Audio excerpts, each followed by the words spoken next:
pertemuan yang pertama ya kemarin ya. Hari ini kita akan melanjutkan materi mengenai RPL ya. Kalau kemarin kita sudah belajar, ya RPL itu muncul karena adanya suatu kebutuhan gitu ya, di mana penyiapan aplikasi ini eh, lebih sulit ya dibandingkan kebutuhan dari masing-masing organisasi ya, seperti itu. Jadi di sini disiplin ilmu membahas aspek produksi perangkat lunak dari requirement ya sampai dengan pemeliharaan sistem atau tahapan akhir dari sebuah sistem. Nah, kemudian ada juga yang namanya rekayasa sistem informasi ya. Jadi kalau di dalam rekayasa sistem informasi ini ada teknik ya, teknik-teknik yang digunakan, kemudian ada keterkaitan, ada tahapan planning, analisis, desain dan konstruksi sistem informasi ya. Jadi di dalam pengembangan sistem informasi mungkin nanti kita akan belajar ya model-model proses di dalam kita merancang sebuah sistem informasi ya. Dari yang paling sederhana SDLC, ya mungkin nanti ada waterfall, prototype, ya spiral, ya agile dan seterusnya. Jadi banyak model sistem yang bisa kita gunakan di dalam memodelkan sebuah sistem informasi. Nah, apa sih bedanya antara rekayasa software dan rekayasa sistem informasi? Kalau kita lihat ya di dalam rekayasa software ini hanya untuk memastikan satu buah software saja, ya. Sedangkan kalau rekayasa sistem informasi ini menghasilkan satu sistem bagi perusahaan secara keseluruhan, ya. Jadi ini perbedaannya ya, kalau rekayasa software ini hanya untuk menghasilkan sebuah software, tapi kalau rekayasa sistem informasi ini menyiapkan sebuah kebutuhan gitu ya, dari keseluruhan sistem yang dibutuhkan oleh organisasi, ya. Jadi kalau keseluruhan di organisasi membutuhkan sebuah sistem secara keseluruhan, ini kita memerlukan banyak waktu dan juga banyak biaya. Ya, atau SDM lah, waktu, biaya, tenaga gitu ya, itu juga harus diperhatikan. Nah, ini adalah definisi ya dari sebuah rekayasa sistem informasi. Nah, ini disebutkan ya aplikasi dari teknik formal ya. Nah, ada tahapannya ya, kemudian ada model yang digunakan ya. Model planning, analisis, desain, konstruksi ya dari sebuah perusahaan atau kumpulan teknik yang otomatis di mana model perusahaan, data dan prosesnya ini dibangun berdasarkan pengetahuan yang komprehensif secara garis besar sebenarnya gitu ya. Di rekayasa sistem informasi ini kita membutuhkan model gitu ya. Model ini nanti diserahkan sebenarnya kepada organisasi itu sendiri ya. Dia butuhnya model sistem yang seperti apa ya. Itu sama ya kayak kalian pergi ke barbershop misalkan atau ke tukang salon rambut. Nah, kebutuhan pemotongan rambut ini mau model yang mana itu kan tergantung dari kalian ya. Jadi ada beberapa model yang memang bisa kalian sesuaikan ya dengan kebutuhan. Jadi kalau ditanya mana yang sesuai ya tadi, tergantung kalian butuhnya yang seperti apa. Ya, nanti akan ada analisis sistem yang akan membantu kalian di dalam menentukan model mana ya yang cocok atau sesuai dengan permasalahan organisasi. Nah, kemudian ada lagi yang namanya rekayasa proses bisnis ya. Nah, apa sih rekayasa proses bisnis? Nah, kalau rekayasa proses bisnis ini pendekatan yang sifatnya lebih komprehensif. Secara urgent dibutuhkan untuk menangani tantangan-tantangan situasi baru. Ya, di sini kemudian disebutkan ya, yang menjadi persoalan pada setiap kasus, teknologi baru mampu mengubah bukan hanya proses bisnis, akan tetapi juga cara barang atau jasa diciptakan dan dipasarkan, struktur dan tujuan perusahaan, dinamika persaingan dan perilaku aktual perusahaan. Ya, jadi dia bukan hanya mengubah proses bisnis, tapi tetap bisa juga cara barang atau jasa diciptakan, ya. Paling sederhana ya, kalau dulu kita bayar ke bank itu harus buktinya adalah menggunakan kertas yang ada stempel bank, ya. Jadi kita datang ke bank, ambil, dokumennya ya, kemudian kita tulis di depan, apa namanya, di depan tellernya ya, kemudian ditempel, set, itu adalah alat bukti yang syah. Kemudian muncullah yang namanya Undang-Undang ITE ya, Informasi dan Transaksi Elektronik, itu sekitar tahun 2009. Ya, di tahun 2009 itu mulai, alat bukti pembayaran yang syah melalui struk ATM sudah diperkenankan, ya. Jadi bisa dipertanggungjawabkan. Kalau dulu kita transfer dan sebagainya, print-printan itu nggak kepake gitu. Cuma kalau ke sekarang kan biar kita pakai struk, yang kita ambil dari ATM, ya itu bisa dijadikan alat alat bukti yang syah. Karena rata-rata apa, perbankan gitu ya, ataupun penjual ya, sudah menggunakan mobile banking, sehingga bisa langsung dicek.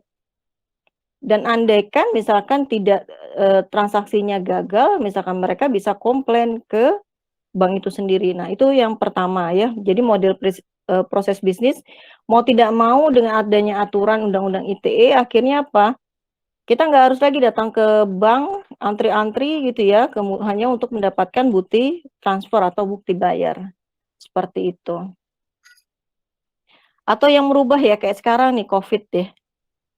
Saat Covid, orang itu bank itu kan menjadi, apa ya, mau ke bank tuh kayaknya males ya. Udah itu bank juga operasionalnya cepet ya. Kalau saya ke BRI di daerah rumah saya tuh BRI, mau datang hari ini saya harus nggak bisa langsung dilayani hari ini, jadi harus nulis dulu di buku. Ya, Ibu datang lagi 3 hari.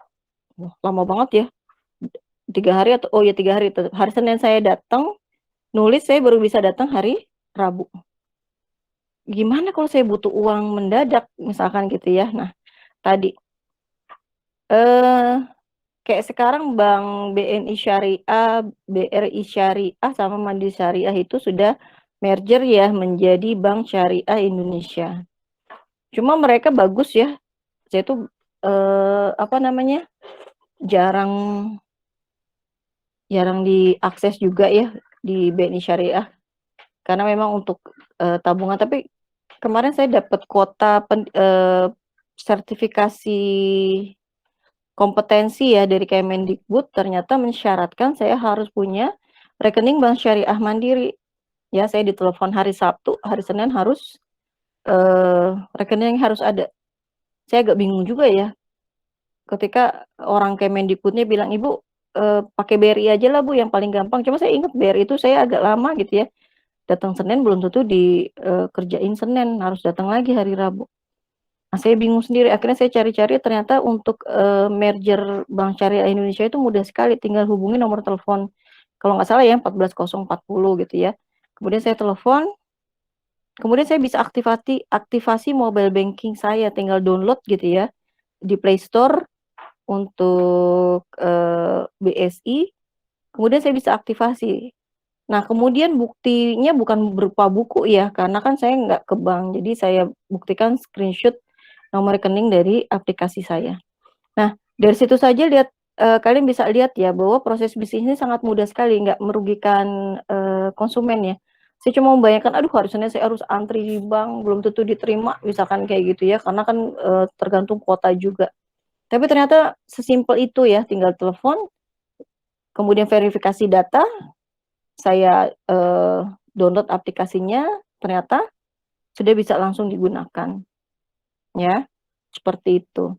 Atau kayak sekarang juga ya, banyak hal ya, kayak misalkan kita bisa membayar dengan cara COD, cash on delivery. Cuma masalahnya itu ya, lagi booming juga, orang beli barang nggak sesuai, akhirnya apa, marah-marah minta uangnya dikembalikan gitu ya ke kurirnya, padahal tidak seperti itu ya, kurirnya mah cuma ngirim barang doang, dia nggak ngerti.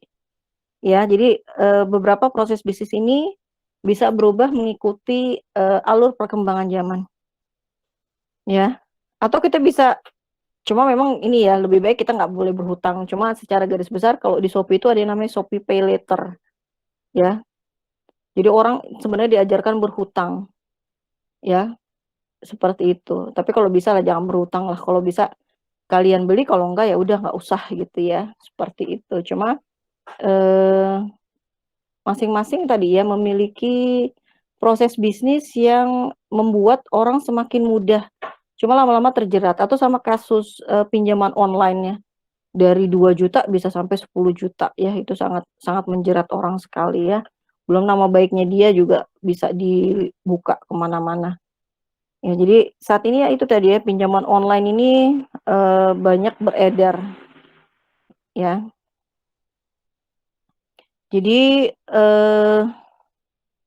ya kalau kalian lihat juga ya, bisnis proses ini biasanya juga akan terus berkembang mengikuti, kebijakan dari perusahaan ya, ataupun kebijakan dari otoritas setempat, ya. Kayak sekarang kan sama ya, orang mau masuk ke mall harus menunjukkan apa, aplikasi itu ya, Peduli apa, kamu sudah divaksin atau belum, garis besarnya seperti itu. Nah, akhirnya beberapa perusahaan mewajibkan seperti itu.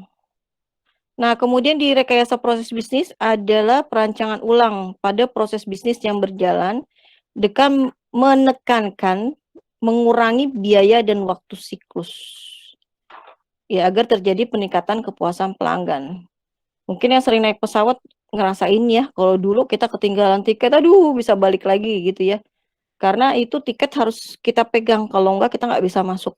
Mau itu tiket pesawat, tiket kereta api, sama aja. Tapi kalau sekarang kan enak ya.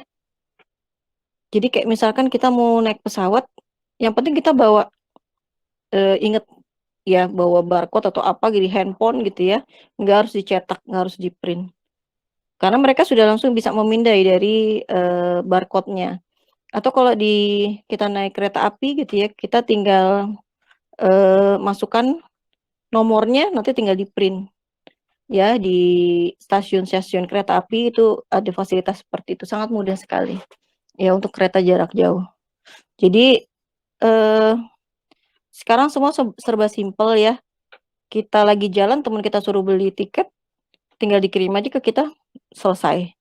Atau dari kita bangun tidur disuruh pergi naik pesawat, udah langsung pesan aja, bayar, bayarnya juga nggak perlu keluar rumah kan gitu ya.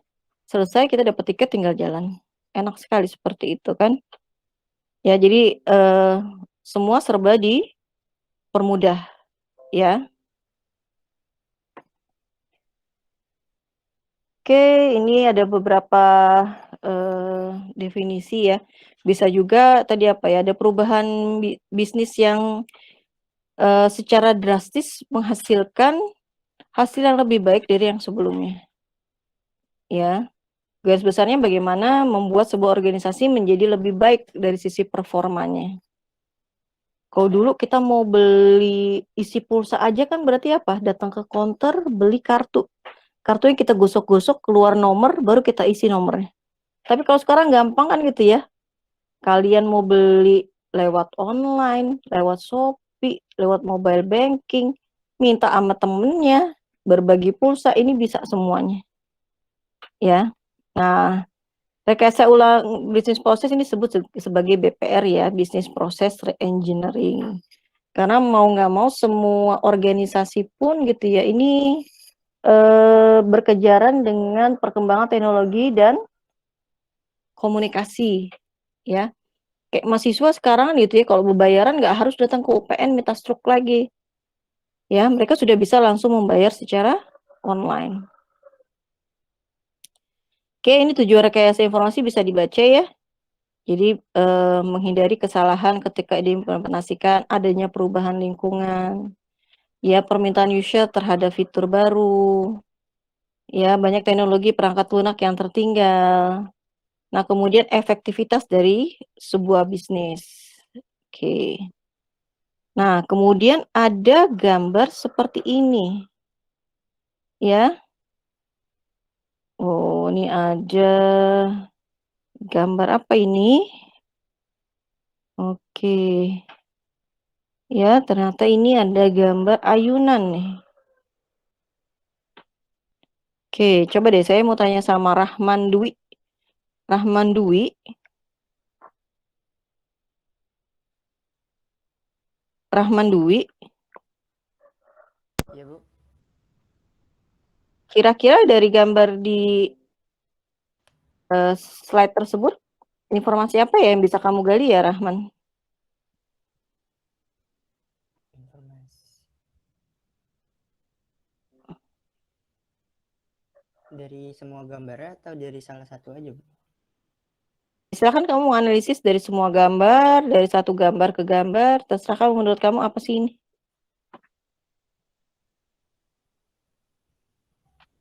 Menurut pendapat kamu saja, nggak apa-apa. Itu kayak Apa ayunan sih? tuh, kayak permainan. Terus di benak kamu kira-kira apa ini? Hmm.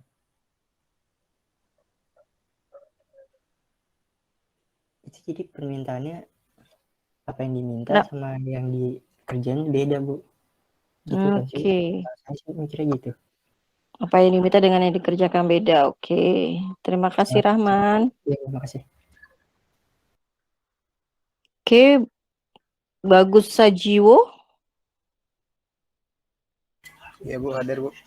Oke, kalau menurut Bagus ini gambar apa ya, Bagus? Ini tuh kayak ketidaksesuaian antara bidang-bidangnya Bu. Jadi kayak yang dipengenin sama customernya begini, terus yang bagian lainnya beda lagi penjelasannya gitu Bu. Oke.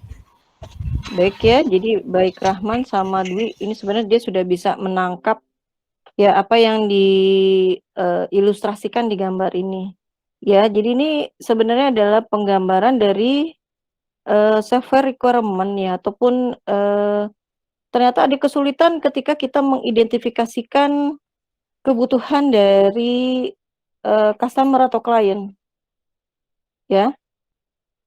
Makanya kalau di dalam pemodelan sistem tuh ada beberapa pendekatan ya. Kalian bisa pakai SDLC kalau kalian sudah jelas apa yang diinginkan oleh konsumen. Tapi kalau konsumennya masih bingung ya kalian pakai prototype lah gitu. Atau sama mungkin kalian, oke ini angkatan 2012 mungkin belum sempat kuliah ya. Kalau kalian sempat kuliah mungkin kalian bisa jalan-jalan ke Citos, yaitu dekat dari UPN.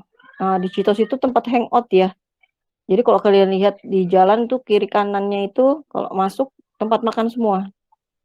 Dan semuanya tuh biasanya banyak market-market tuh. Jadi kita mau makan apa ya? Di situ dia bukan bentuknya menu-menu lagi tuh. Jadi kayak misalkan makanan kayak bentuknya kayak gimana dan sebagainya.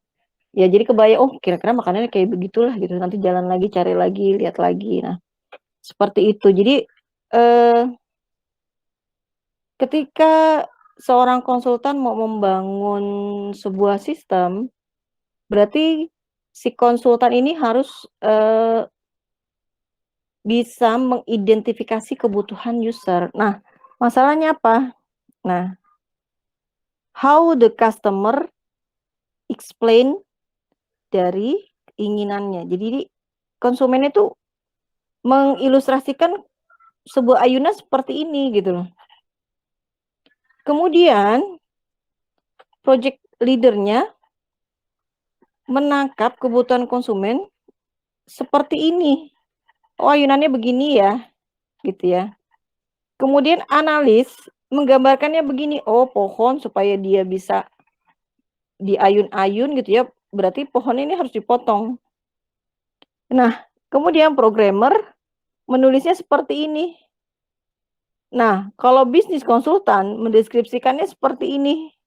Ada bangku biru, gitu kan. Nah, sedangkan dokumentasi proyeknya nggak ada. Operation installed-nya hanya seperti ini. Tapi yang harus dibayar oleh konsumen, wah seperti roller coaster. Ya, supported-nya seperti ini. Tapi apa? Sebenarnya yang diinginkan konsumen itu sederhana banget gitu kan. Dia cuma butuh sebuah ayunan dari ban, ya, dan sebuah tali. Udah selesai. Ya, mungkin kalian masih kecil nggak ngerasain ya. Kalau saya dulu walaupun tinggal di Jakarta Selatan, tapi zaman dulu kan masih sederhana ya, maksudnya mall-mall aja ada di Blok M1 gitu ya, tapi kayaknya pas saya kecil masih belum ada ya. Jadi kita mainnya begini nih, cari pohon yang sudah tua besar, kemudian tali apa ya nih, kayak buat nimba itu loh, dari kayak ban-ban juga ya. Dulu mandi pun kita nimba ya, mungkin sekarang nggak ngerasain ya, menimba terus cari ban bekas, udah kita bikin ayunan begini. Atau bikin ayunan kayak gini nih. Ya tapi dari dahan-dahan yang kuat ya, udah kita main seperti itu. Ya karena dulu masih asri ya, masih banyak tanah-tanah lapang. Ya jadi ayunan pun masih sederhana seperti ini.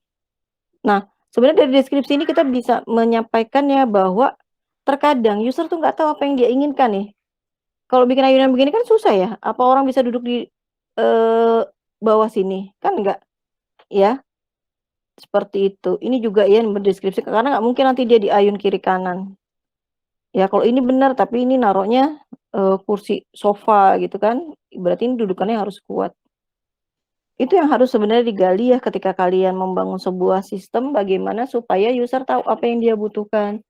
Kemudian programmer, analis itu saling keterkaitan menghasilkan sebuah sistem yang baik. Atau cara main permainan sederhana ya, kalau kalian mungkin pernah ya bermain. Jadi beberapa siswa dijejerkan, kemudian satu orang siswa diberikan informasi, ya ditaruh di kuping, yang lain madep belakang.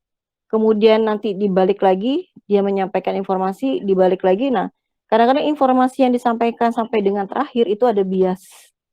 Misalkan aku mau jalan-jalan gitu ya, nanti bisa saja beberapa kata atau kalimat dipotong ataupun berubah arti. Ya, jadi itu yang harus bisa dipertahankan ya ketika kita mendesain sebuah sistem. Oke ya, kemudian di sini adalah tahapan gitu ya, di mana kita bisa mendefinisikan model bisnis reengineering ya. Jadi kita harus bisa mendefinisikan dari bisnis itu sendiri, identifikasi proses-proses apa saja yang memang harus ada dan memang dibutuhkan ya, dilakukan evaluasi proses, pembuatan spesifikasi dan perancangan proses, pembuatan prototipe sampai dengan perbaikan dan pemakaian. Ini akan terus berulang gitu ya, sampai bisnis prosesnya ini memang lebih fleksibel, otomatis dan juga cepat. Ya. Mungkin kalau kalian lihat ya sekarang di perbankan sudah menggunakan rata-rata otomatisasi sistem ya. Jadi kayak misalkan setor tunai bisa pakai ATM ya, pakai sensor yang bisa mendeteksi uangnya berapa. Kemudian pembukaan rekening bisa dilakukan otomatis. Ya, transfer, mutasi dan sebagainya bisa dilakukan otomatis.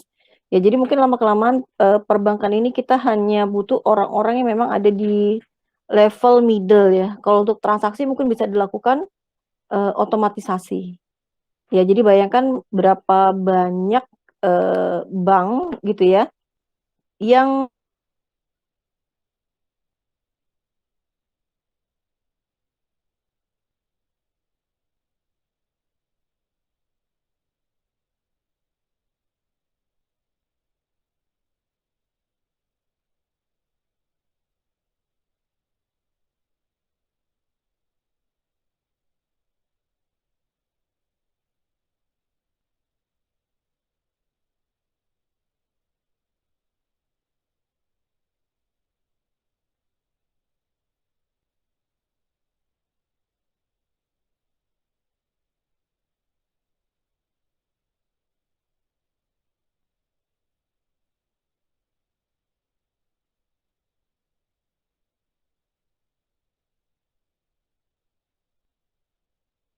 ini standar ya, hardware, software, brainware, dataware, dokumentasi dan juga prosedur ya. Oke, kemudian ada tahapan di rekayasa sistem informasi ya. Jadi kalau kalian lihat di sini ada konstruksi ya, sebelah kiri data, sebelah kanan ada aktivitas ya, dari tahap paling dasar konstruksi, perencanaan dan perancangan, analisis area bisnis sampai dengan perencanaan strategi informasi. Ya, jadi kalau di konstruksi sini dia mau nggak mau butuh perancangan program logik yang terperinci. Ya, program aplikasi untuk data, Kemudian rancangan prosedur, di sini rancangan rekaman yang akan digunakan. Ya, ada proses-proses yang dibutuhkan dan data logikal yang telah dinormalisasi sampai dengan bisa melakukan tinjauan strategis atas pemanfaatan teknologi yang digunakan untuk organisasi. Ya. Nah, kemudian dalam tahapan rekayasa sistem informasi ada yang namanya critical success factor. Ya. Jadi kalau di organisasi gitu ya, ini kita harus memiliki apa? Critical success factor yang mendukung bagaimana keterkaitan teknologi untuk menciptakan kesempatan baru dan juga memandang terhadap fungsi-fungsi dan kebutuhan data dan informasi. Artinya apa? Kayak kalian ya, supaya bisa lulus kuliah tepat waktu, apa sih kira-kira yang harus dikerjakan? Atau critical success factor yang mendorong orang bisa lulus tepat waktu? Ya, itu juga harus bisa diidentifikasi dengan baik. Ya, kayak misalkan deh, aduh critical success factor mahasiswa apa sih? Ya, saya mau lulus tepat waktu lah 4 tahun, tapi saya juga mau lulus cum laude. Ya, lulus cum laude itu 4 tahun, tapi IPK-nya di atas 3,5. Kalau di atas 3,5 IPK-nya 4, tapi lulusnya 10 tahun gitu ya. Oke, kalau 10 tahun nggak mungkin ya. Berarti dia hanya 7, oh iya benar 10 semester, 10 semester, sorry. 10 semester gitu ya, 14 semester deh, 7 tahun gitu kan. Nah, itu berarti dia nggak bisa juga cum laude. Nah, kalian harus tahu identifikasi dulu nih, critical success factor supaya bisa jadi lulusan terbaik, bisa cum laude nih. Oh, IPK, berarti IPK rata-rata harus di atas 3, 3,5 malahan gitu ya. IPK rata-rata harus di atas 3,5. Ya, oke. Kalau mau lagi dapat mahardika berarti harus minimal punya penghargaan menang lomba, ya. Menang lomba, apalagi dapat juara pertama. Peluang dapat mahardikanya lebih baik lagi. Ya, karena kalian bersaing dengan mahasiswa universitas. Ya, seperti itu. Jadi mahasiswa dengan IPK di atas 3,5 lulus tepat waktu akan mendapat mahardika, akan mendapat cum laude. Tapi kalau dia misalkan juara pertama di internasional gitu ya, ada peluang dia mendapatkan mahardika, misalkan seperti itu ya. Jadi critical success factor ini harus kalian perhatikan, ya, seperti itu. Sama kayak sekarang ya, absensi ini tidak menjadi komponen penilaian, tapi dia akan menjadi syarat kalian bisa lanjut mengikuti ujian atau tidak. Ya. Ya, jadi kalau kalian misalkan apa namanya? Kalian nggak masuk 4 kali. Waduh, kalau udah nggak masuk 4 kali ini peluang bisa ikut UAS ini sedikit. Ikut UAS bisa aja sih gitu, tapi nilainya nggak akan keluar karena dia langsung difilter, ya, filter by kehadiran. Kehadirannya kurang, wah nilainya padahal 90, dapat 100, gara-gara kehadirannya kurang, nilainya nggak keluar, mubazir kan. Nah, ya, itu misalkan contoh dari critical success factor. Oke, kemudian ada business area analisis, ya, ini juga harus diperhatikan ya. Data-data yang diperlukan, prosedur-prosedur apa yang dibutuhkan gitu ya, di dalam kita menganalisis area usaha. Kemudian masuk ke sistem desain, ya. Jadi bagaimana proses yang dipilih dan akan diimplementasikan gitu kan. Itu adalah di tahapan rekayasa sistem. Ada tahapan konstruksi, ya. Kalau sudah konstruksi ini berarti ini sudah bermain dengan kita mendesain menghasilkan sebuah aplikasi, ya. Oke, kemudian critical success factor. Ya, ini adalah faktor yang menjamin bagaimana perusahaan ini bisa maju dan berhasil dalam rangka menjalankan usahanya. Ya. Jadi kalau kita lihat ya di critical success factor ini bagaimana prosesi yang tidak bagus menjadi tertib dan teratur ya, kemudian bebas dari error. Ya, hasilnya apa? Waktu membuat keputusan jadi lebih pendek. Waktu kerja antar bagian menjadi lebih cepat, ya agar tetap kompetitif, setiap perubahan atau penambahan aplikasi dapat dilakukan dengan cepat. Jadi ada memang beberapa perusahaan organisasi ya. Jadi dia ini ketika karyawan keluar masuk ini akan diidentifikasi ya. Kalau keluar itu kan pakai PIN ya. Jadi dia akan melihat efektivitas orang ini bekerja berapa jam dalam sehari. Terlalu banyak dia keluar dari ruangan gitu ya, itu akan menurunkan efektivitas sampai seperti itu. Ya. Alat bantu ini nggak usah. Alat bantu ini ya makasih sayang. Udah nanti aja nak. Oke, ya alat bantu rekayasa ini ya ada yang memang diperlukan ya di dalam kita menganalisis atau mengkonstruksi aplikasi yang mau kita bangun. Dan yang perlu diperhatikan adalah gitu ya, apalagi manusia ya, zaman sekarang tuh konsepnya adalah optimalisasi, ingin cepat, kemudian ingin optimal tapi dengan biaya yang minimal gitu ya. Ini juga harus diperhatikan juga. Kemudian perangkat lunak ini tidak sama dengan produk perangkat keras ya.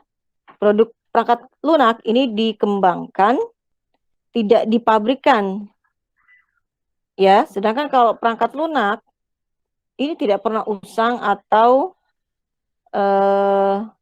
layaknya suku cadang perangkat keras. Artinya gimana? Kalau perangkat keras mungkin ya tadi ya kita punya laptop paling hanya beberapa tahun, kemudian sudah obsolete, sudah nggak bisa digunakan untuk mengantisipasi software-software yang terbaru. Ya nanti mungkin kalian akan ngerasain ya ketika kalian nanti memang fokus bekerja di bidang IT itu punya laptop itu kayak beli baju ya kebutuhan kita. Karena kalau kita kan mau nggak mau harus punya kalau hanya untuk sekedar mengetik mungkin bisa ya. Hanya mengetik, sedangkan kita tadi ya, perkembangan teknologi informasi dan komunikasi ini sangat cepat sekali. Ya, saat ini kita pakai A, minggu depan sudah berubah lagi atau bulan depan sudah berubah lagi, banyak sekali. Ya. Kalau sekarang kalian mungkin masih kuliah S1 baru ngerasain gitu ya. Tapi nanti ketika kalian lulus mungkin ada teknologi terbaru, akhirnya kalian mau nggak mau belajar lagi. Ya. Sama kayak saya ya, saya tuh dari SMP itu sudah belajar komputer tapi ternyata pas kuliah belajarnya beda lagi. Pas lulus belajar lagi. Pas sekarang belajar lagi gitu kan. Jadi kita akan terus-menerus belajar. Ya. Pemrograman web dulu saya memang harus dari Notepad bikin web gitu ya. Bikin HTML. Tapi kalau sekarang kan banyak yang sudah jadi pakai framework apa saja gitu ya. Kemudian prosesnya itu agak berbeda. Ya, model view controller itu untuk pemrograman web. Saya juga belajar lagi kemarin. Oh, caranya begini ya gitu ya. Jadi makanya saya bilang kalau orang informatik, orang ilmu komputer itu pasti mau nggak mau harus belajar terus ya. Untuk sesuatu yang sederhana saja berubah. Untuk server, untuk layanan, nah itu mau nggak mau memang berubah. Dulu desktop aplikasi, kemudian bermain di web, kemudian sekarang sudah bermain lagi di mobile. Ya, sudah berbasis Android. Kemarin saya juga sempat belajar Android gitu. Saya suka iseng, ini gimana sih? Padahal saya belum pernah ya, karena dulu memang nggak ada Android kan. Jadi mau tahu aja Android kayak gimana. Sebenarnya menyenangkan ya, cuma saya itu kemarin sudah hampir 20 tahun nggak main coding ya. Jadi agak lupa-lupa gitu kan. Seperti tapi ternyata memang menyenangkan ya belajar mobile programming, belajar web programming lagi yang baru, konseptualnya gitu kan. Jadi mau tidak mau memang kita harus bisa mengikuti perkembangan zaman. Nah, kemudian produk perangkat lunak gitu ya, ini ada pendekatan ya, ada 2 pendekatan ya, bisa bersifat umum atau generik ataupun bisa custom. Ya, jadi kayak Word, Excel, ya. Ini kan umum ya, orang bisa menggunakan ya Microsoft Office, ini kan umum sekali. Ya, atau bisa custom. Jadi misalkan UPN perlu aplikasi informasi akademik, ya itu tadi mereka pesen, ya. Balik lagi, UPN pesen, Gunadarma pesen, UI pesen, sama-sama sistem informasi akademik, tapi mungkin sistem informasi akademik yang dihasilkan ini bisa berbeda ya. Jadi tetap harus di-customize. Kalau kalian sebagai konsultan gitu ya, jadi ada, kalau saya lihat ya, ini sebuah perusahaan keren juga ya, dia bisa masuk ke perusahaan A, perusahaan B, perusahaan C gitu kan. Nah, biasanya kalau perusahaan itu biasanya apa, akan menulis di, CV-nya mereka ya, partnership-nya mereka tuh siapa aja, misalkan UPN, UI. Orang kalau sudah ada beberapa perusahaan besar menggunakan aplikasi yang kita bangun, itu orang biasanya lebih percaya, "Oh, UI aja pakai, berarti kita juga harus bisa pakai ya," gitu.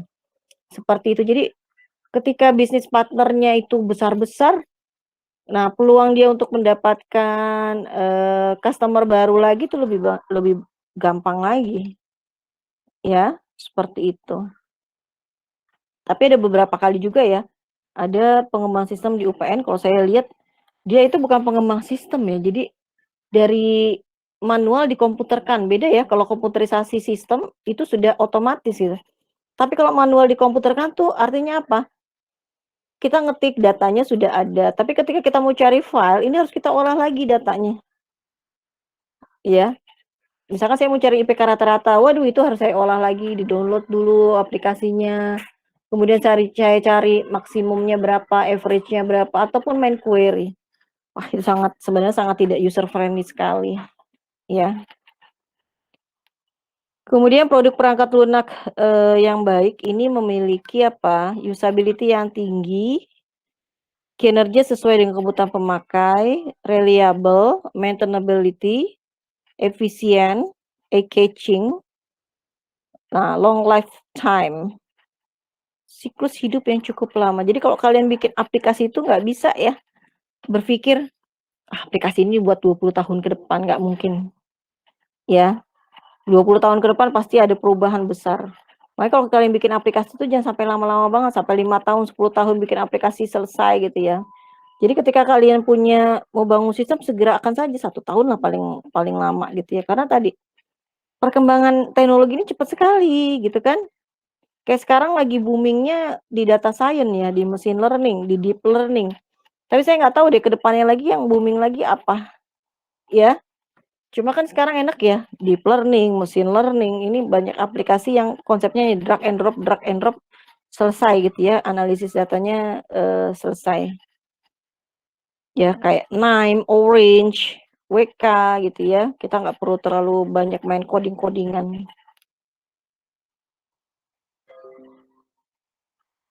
Oke, nah ini mode arsitektur ya, arsitektur itu apa saja yang bisa digunakan ya. Jadi kita harus mengarsitektur data, aplikasi, sama infrastruktur teknologi. Arsitektur data itu maksudnya apa? Ketika kita membuat aplikasi kan kita harus tahu ya, saya mau bikin si akad, berarti, datanya bentuknya kayak gimana nih, ya, hubungan antar datanya bagaimana nih, kan gitu. Kemudian aplikasinya, menu-menunya keterhubungannya bagaimana, berapa banyak jumlah menunya, ya, ketersediaan menunya bagaimana, hak aksesnya bagaimana, sampai dengan infrastruktur teknologi yang digunakan, ya. Ini bisa dibaca ya. Kemudian kita masuk ke spesifikasi sistem. Spesifikasi sistem ini adalah dokumen yang menjadi acuan ketika kita mengembangkan aplikasi yang mau kita bangun, ya. Jadi ada fungsi-fungsinya, kinerjanya bagaimana, batasannya bagaimana, ini harus bisa kita, deskripsikan dengan baik. Ya, jadi di sini sebutkan ya, secara keseluruhan dan berbagai subsistem yang digambarkan juga menggambarkan informasi yang masuk dan keluar dari sebuah sistem. Oke. Ya. Oke. Anissa?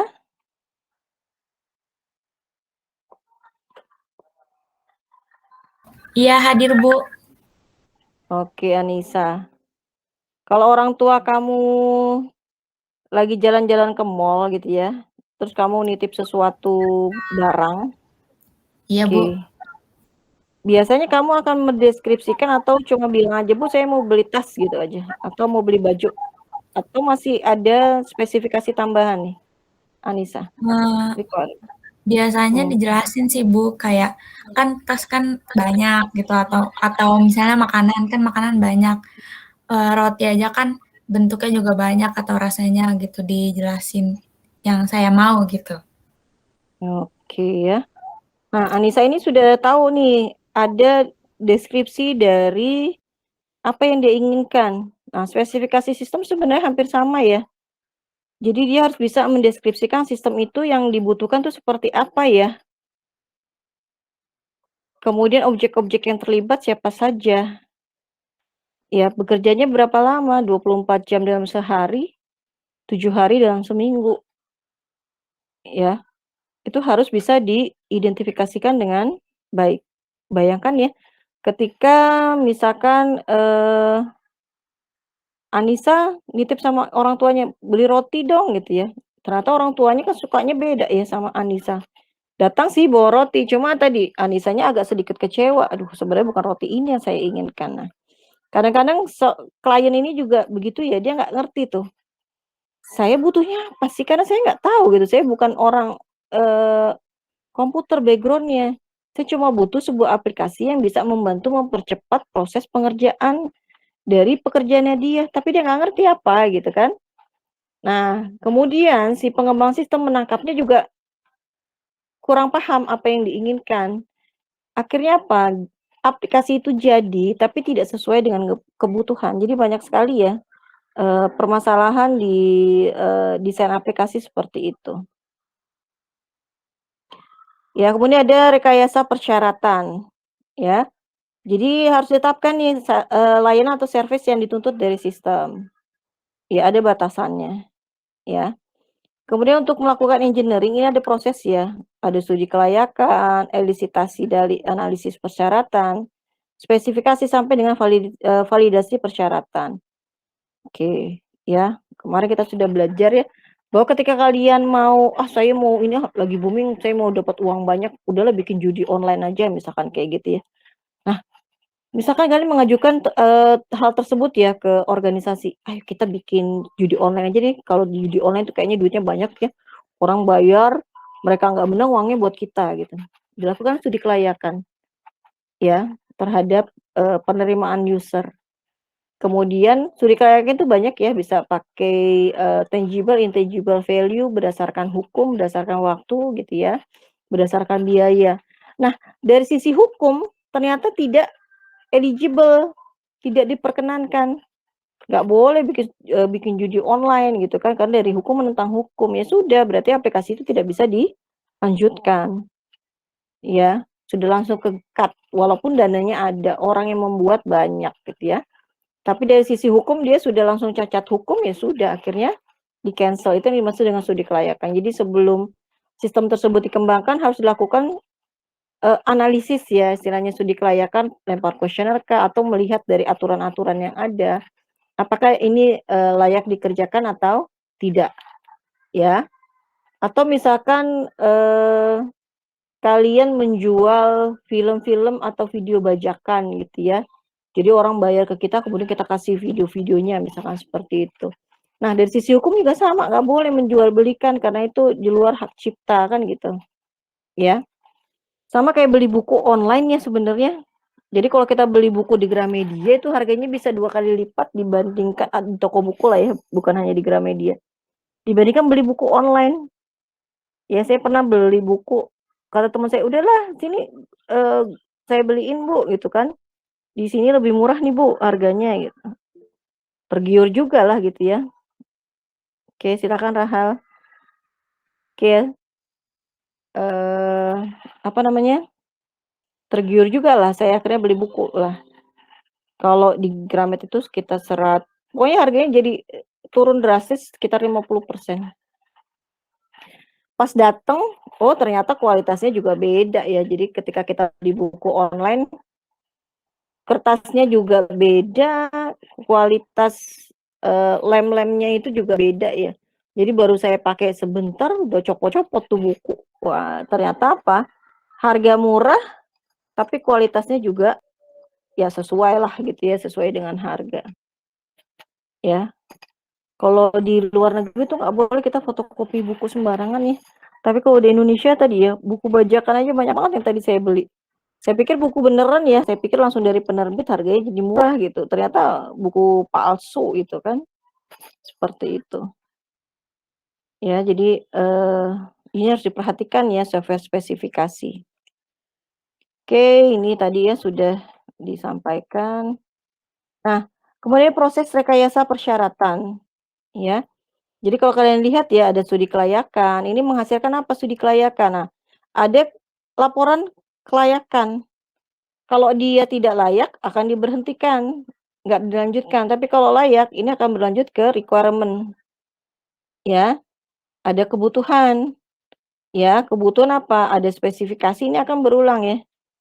Ini udah sesuai belum? Kalau belum dia akan terus ya sampai requirement ini sesuai. Setelah itu ada apa? Ada sistem model. Kita memodelkan sistem yang mau kita bangun. Ya. Requirement spesifikasi ini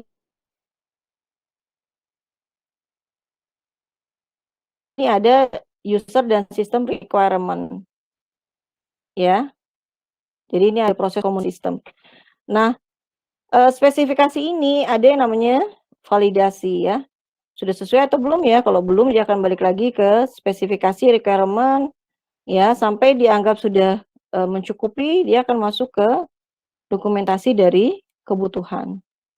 Ya, ini adalah tahapan di proses rekayasa persyaratan ya. Nah, ini contoh ya. Jadi sebenarnya ketika kita mengembangkan sebuah aplikasi atau software, nah ini tadi ya, nanti kita akan belajar bagaimana membentuk atau membuat dokumentasi dari spesifikasi kebutuhan perangkat lunak. Ya, ini hanya contoh ya. Contoh outline ini seperti ada pendahuluan, lingkup, tinjauan, sasaran, fungsional, arsitektur. Nah, bisa pakai diagram konteks ataupun bisa pakai UML ya. Jadi ada deskripsi subsystem, ini ada deskripsi modul sistem, batasan desain, ya, fungsional dan deskripsi data,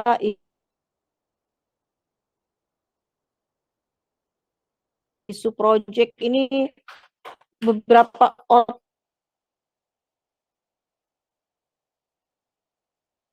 outline yang menjadi acuan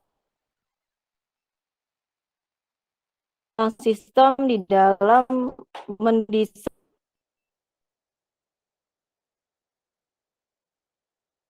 sebuah aplikasi.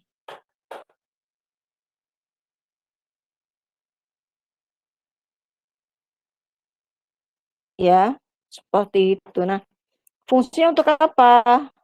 Tadi ya, jadi antara konsultan dengan klien memiliki gambaran ya yang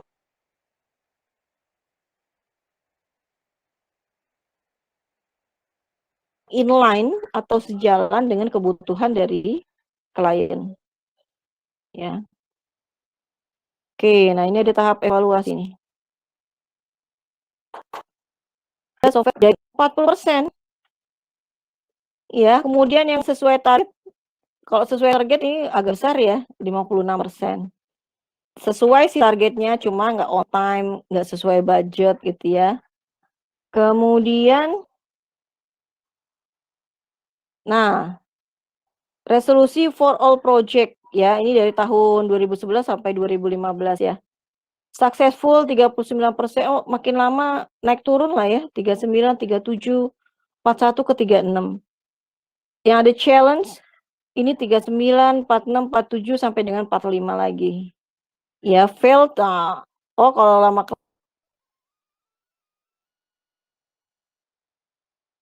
kelamaan failed-nya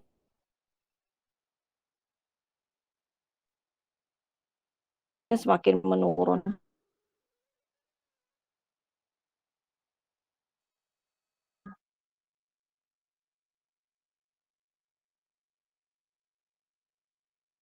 Ya, seperti itu. Cuma kalau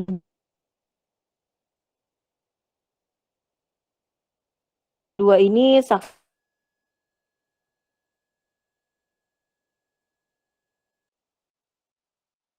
Kemudian key project manajemen statistik ya. Bisnis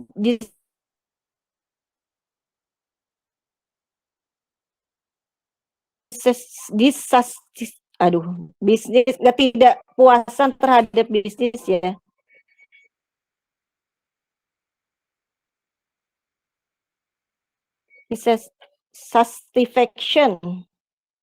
Satisfaction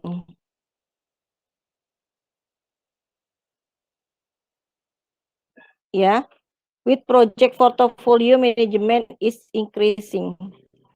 Artinya meningkat ya. Jadi kalau kita lihat ya, ketidakpuasan ini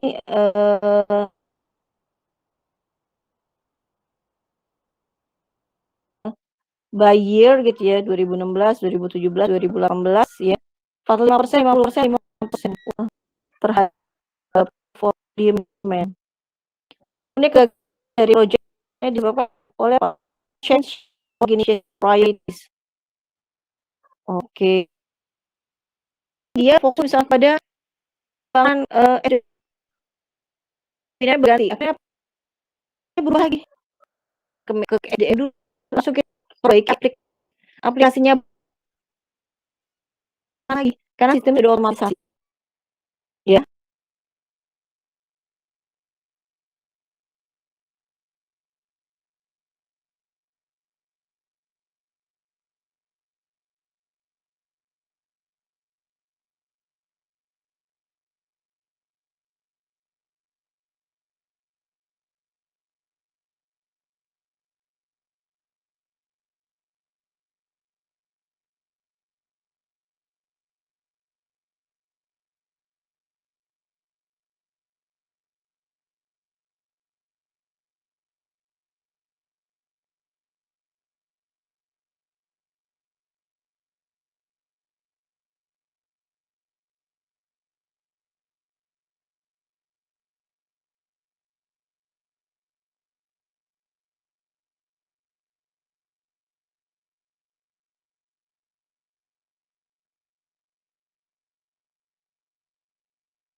Oke, maaf ya tadi terputus, saya masih ngomong sendiri pas saya lihat kameranya nggak jalan.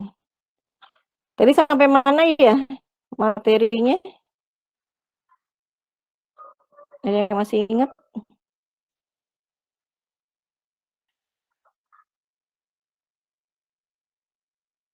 Ini kok nggak bisa ya dia ini.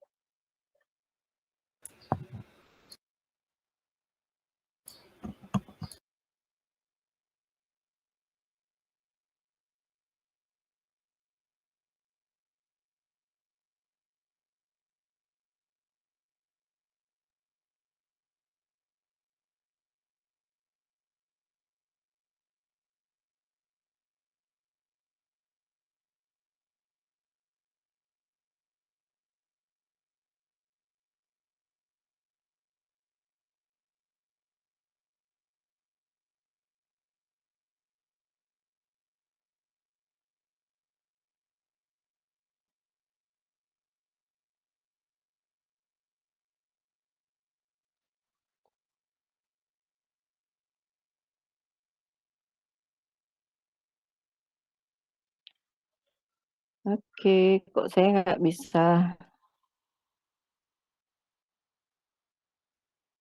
presentasi lagi ya. Oke, sudah muncul. Sampai sini ya. Iya, Bu. Betul, Bu. Oke, tapi sudah jelaskan belum tadi? Tadi saya sudah jelaskan? Sudah, tapi terputus-putus, Atau- Bu. Oke, sudah tapi terputus-putus. Oke. Ya, jadi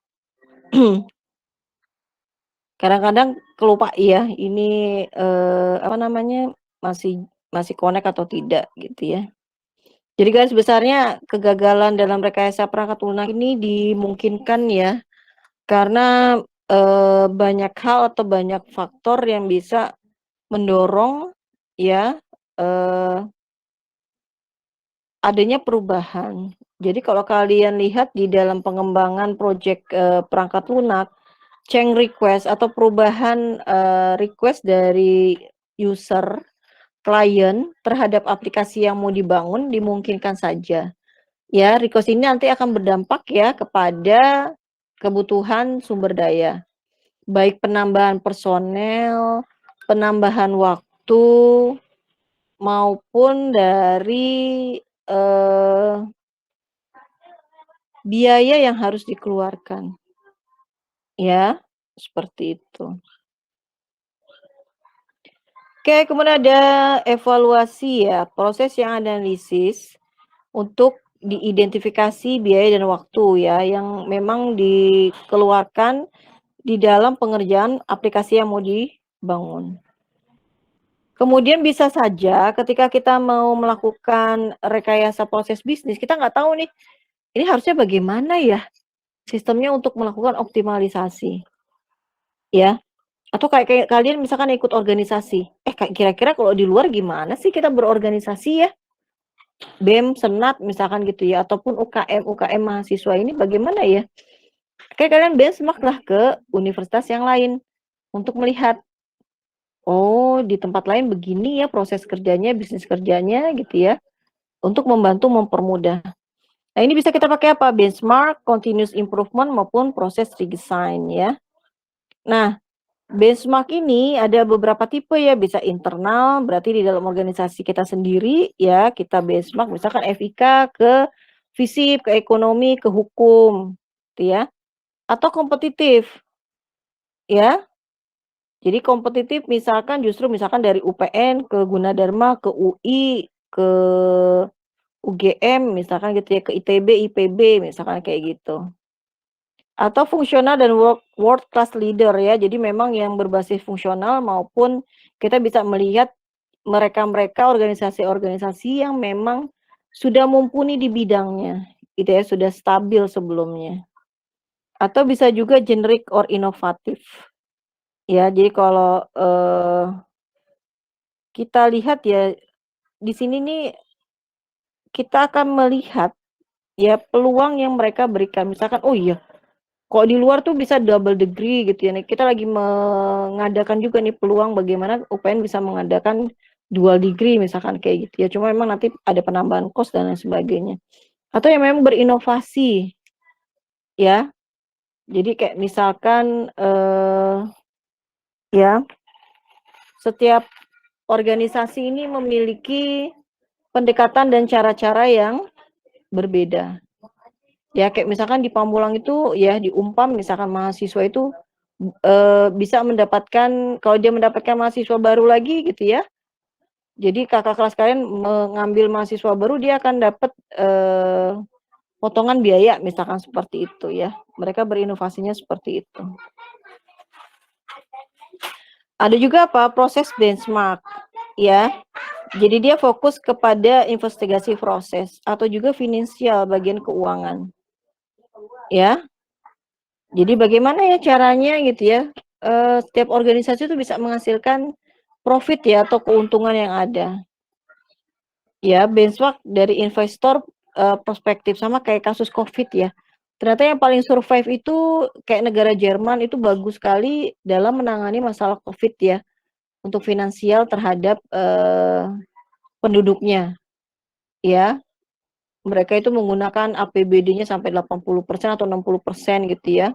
Supaya apa? Supaya nggak ada orang yang tidak bekerja, nggak ada orang yang tidak punya tempat tinggal ya akibat Covid ini banyak menyasar pekerjaan orang ya. Jadi banyak orang yang ya karena bisnis ini nggak bergerak ya seperti itu. Nah beberapa apa? Beberapa orang melakukan survei dan ternyata yang paling baik itu Jerman menghadapi Covid ya. Atau bisa juga performa. Ya, menilai kompetitif berdasarkan kinerjanya atau bisa berdasarkan produk-produknya nih, ya. Jadi kalau kalian lihat ya, apa bedanya ya kita beli produk di pinggir jalan sama produk-produk di mall, ya. Saya kan sedih banget ya, waktu itu saya beli tas harganya lumayan mahal, ternyata saya lihat di Shopee, kayaknya sama aja sih kalau dari gambar ya, harganya jauh sekali, murah sekali, cuma puluhan ribu aja, ya. Saya bilang, "Apa bedanya ya?" Gitu ya, itu tadi, karena saya ngelihatnya di sebuah showroom gitu ya, tas itu cantik, bagus gitu kan. Pas saya lihat di Shopee, ya Allah gitu ya, kok beli mahal bener sedangkan di Shopee murah banget gitu. Tapi tadi mungkin ya kualitasnya kali saya nggak ngerti juga ya. Kadang-kadang ketika kita melihat ya sebuah fenomena gitu kan, terlihat sama tapi ternyata ya memang barang nggak bisa ini ya, dibohongi lah. Dengan kualitas bagus sama harga itu biasanya akan sesuai. Ya cuma kalau dilihat sepintas kayaknya hampir mirip. Gitu ya, saya nggak tahu juga sih, saya nggak beli juga sih yang murah itu berapa gitu ya. Kualitasnya bagaimana. Ya, jadi ada produk benchmark. Atau sama ya dengan packaging gitu kan. Cuma kalau di pinggir jalan misalkan packagingnya biasa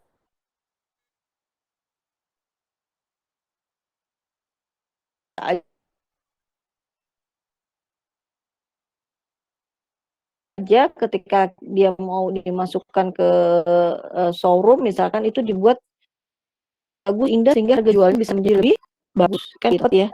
Tapi kalau kita makan di hotel itu 150.000 kan gitu ya. Itu untuk perbedaan ya. Atau es teh deh.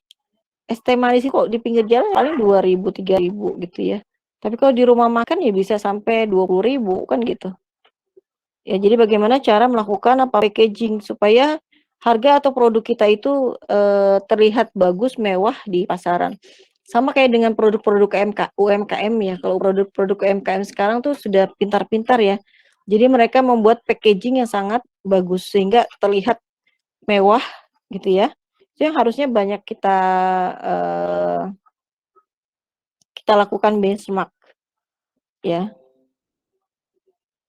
Atau bisa juga strategi ini yang kita benchmark ya.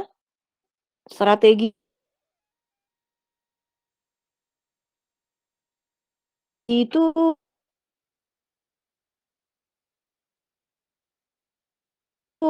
banyak banyak hal ya, kayak misalkan bola, mungkin dia benchmark bola, bagaimana caranya supaya Bagi dong.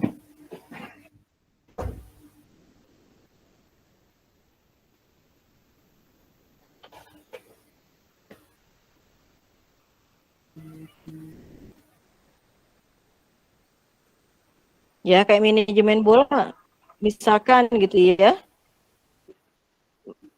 Michelle.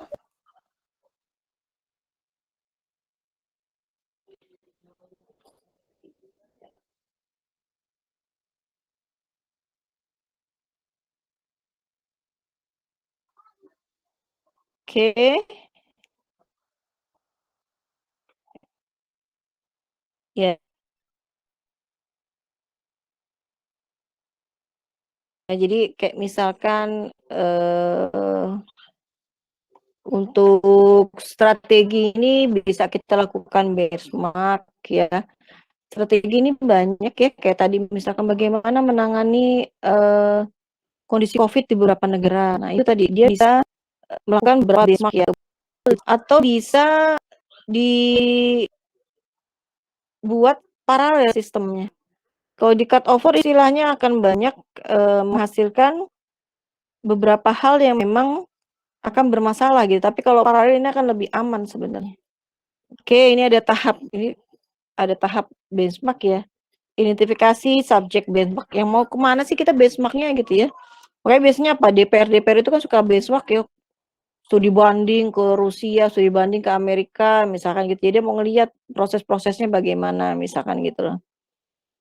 Kemudian ada identifikasi partnernya. Mana sih partnernya yang memang cocok atau sesuai gitu ya, yang bisa kita benchmark. Kalau bisa kita benchmark itu levelnya lebih tinggi dari kita gitu ya, karena kita ingin melihat praktik baik.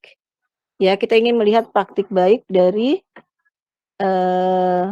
proses yang dikerjakan. Ya, seperti itu. Jangan sampai kita benchmark malah menurunkan grade. Ya, kalau kalian benchmark ya ke yang paling baik ya. Kemudian pengumpulan data. Ya, jadi ketika kita datang kita harus tahu apa yang mau diambil, ya apa yang mau ditanya. Ya, jadi kita kebayang ya. Kemudian menentukan gap ya. Ada nggak ya hole atau celah gitu ya yang memang terjadi permasalahan yang ada di organisasi yang kita berada di dalamnya, misalkan seperti itu. Jadi kita akan tanya tuh bagaimana caranya ya kok bisa sih perusahaan ini berkembang dengan sangat baik ya. Aplikasi apa yang bisa mendukung, bagaimana proses perancangan desain aplikasinya dan sebagainya.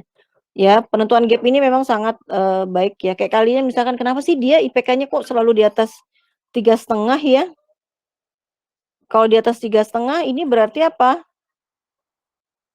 Ini anak gimana sih cara belajarnya gitu ya.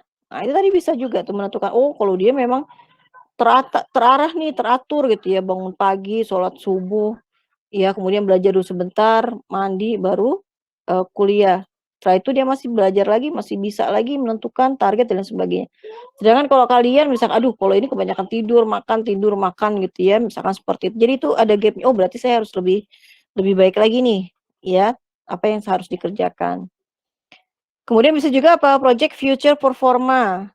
Ya, dia akan melihat apa? Kinerja organisasi ya dengan pesaingnya. Kemudian juga bisa meramalkan perubahan, ya, memproyeksikan kinerja. Sama ya kayak beberapa perusahaan ini bisa survive karena dia melihat apa? Melihat pesaingnya nih. Oh, pesaingnya proses kerjanya seperti ini nih. Sama ya kalau dulu ada beberapa hal ya di perusahaan yang saling curi-curi data. Hampir mirip-mirip lah dia. Ya, seperti itu. Sama kayak di Indonesia kan ada Grab sama Gojek ya. Tadinya ada yang namanya apa ya, yang kuning-kuning itu loh. Akhirnya dia merger sama Grab. Ya. Dan ada lagi pesaing baru lagi InDriver dan sebagainya. Tapi saya nggak tahu ya ini seperti apa. Kalau untuk makanan ada lagi Shopee ya. Shopee Food dan lain sebagainya. Ya, kemudian ada communicate result. Ya. Jadi setelah kita dapat hasil, kemudian kita apa? Kita deliver ke organisasi yang kita kelola untuk apa? Untuk peningkatan mutu atau performa dari organisasi.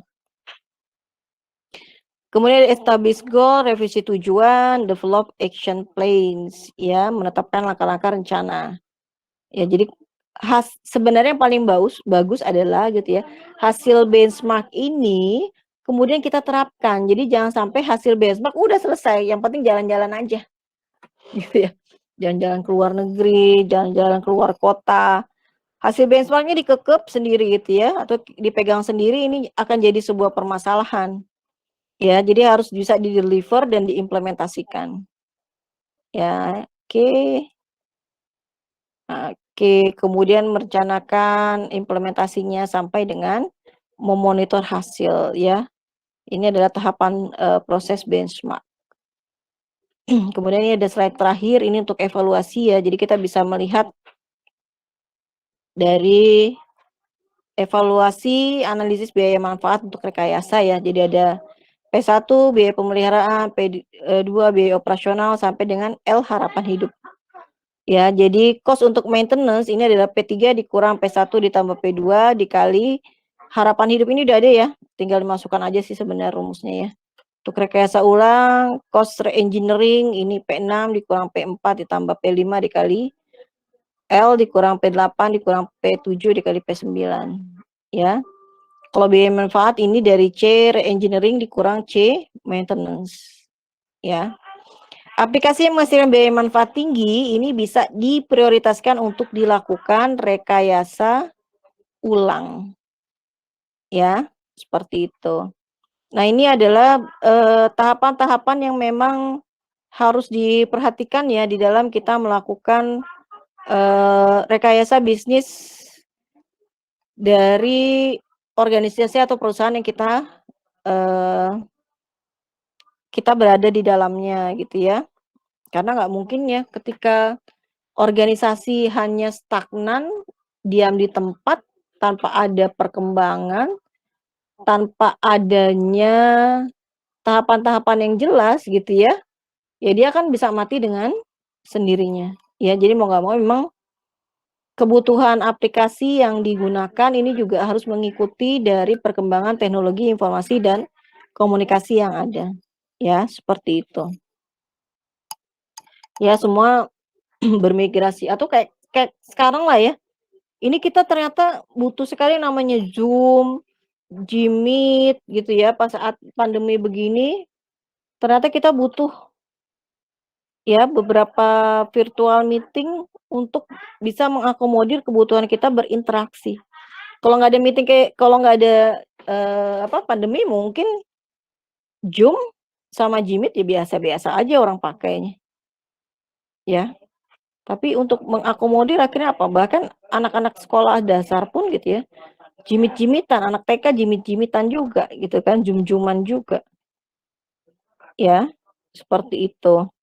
Jadi itulah beberapa hal atau beberapa poin ya kenapa kita butuh yang namanya rekayasa proses bisnis ya. Nah, nanti kita akan pelajarin juga model-model sistem seperti apa sih yang memang sesuai gitu ya, yang memang kita butuhkan. Karena untuk pemodelan sistem ini juga nanti akan disesuaikan dengan kekuatan organisasi juga ya, dengan kekuatan organisasi, kemudian juga dengan waktu ya. Jadi kalau di dalam pemodelan sistem ini juga kita bisa melihat ya kesiapan dari organisasi, kemudian juga apakah user ini memang tahu apa yang diinginkan atau memang user ini nggak tahu gitu ya, apa yang diharapkan dari pengembangan sistem yang mau dibuat. Nah, kalau kayak gitu itu berarti harus ada butuh intens ya, intens komunikasi. Atau sama kayak kalian kalau tadi ya, kayak teman kalian misalkan ke rumah sakit. Di rumah sakit, ya dokter supaya tahu orang ini sakit apa yang harus dilakukan. Ya. Kalau untuk orang dewasa mungkin dokter gampang ya nanya.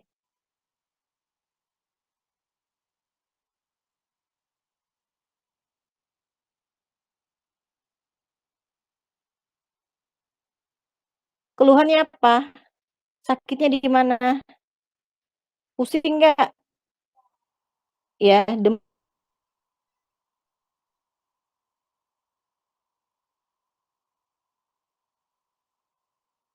berarti ketika anak bayi tidak bisa ditanya. Itu maksudnya ketika kita melakukan proses akuisisi data dengan orang yang paham atau bisa diajak berkomunikasi dengan yang tidak bisa diajak berkomunikasi. Itu menjadi sebuah hal atau PR besar lah. Ya, dokter kalau ke anak bayi nanya, sakitnya di mana gitu ya. Nggak akan dijawab sama anak bayi kan, paling nangis. Atau dokternya nanya ke ibunya juga nggak tahu juga gitu ya. Paling diinvestigasi nanti sama dokter adalah orang tuanya. Orang tuanya juga nggak ngerti, aduh saya nggak tahu gitu, yang ngurus biasanya bukan saya misalkan gitu ya, babysitternya ditanya nggak ngerti lagi, aduh itu parah ya. Jadi kalian bayangkan ya, jadi prosesnya sebenarnya hampir mirip seperti itulah. Ketika kita mendesain sistem, kalau orangnya enak, kalau orangnya tahu gitu ya sakitnya apa, perasaannya bagaimana, itu cepat analisisnya. Oh obatnya ini. Tapi ketika enggak, akhirnya dokternya harus bikin simulasi gitu ya, bikin beberapa kali pendekatan. Nah sama dengan kita memodelkan aplikasi gitu ya.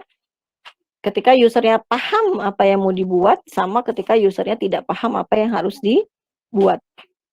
Ya, seperti itu. Ya, oke.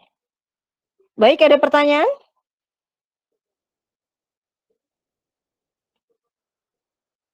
Adakah yang masih bingung? Konseptualnya seperti itu ya. Jadi sebenarnya ya tadi ya proses rekayasa ini mau tidak mau sih harus memang dikerjakan ya, karena kalau tidak ya istilahnya kayak kita jalan di tempat aja sih gitu loh. Nggak ada perkembangan dari sistem yang mau dibangun. Semua orang bermigrasi, semua orang memanfaatkan teknologi ya.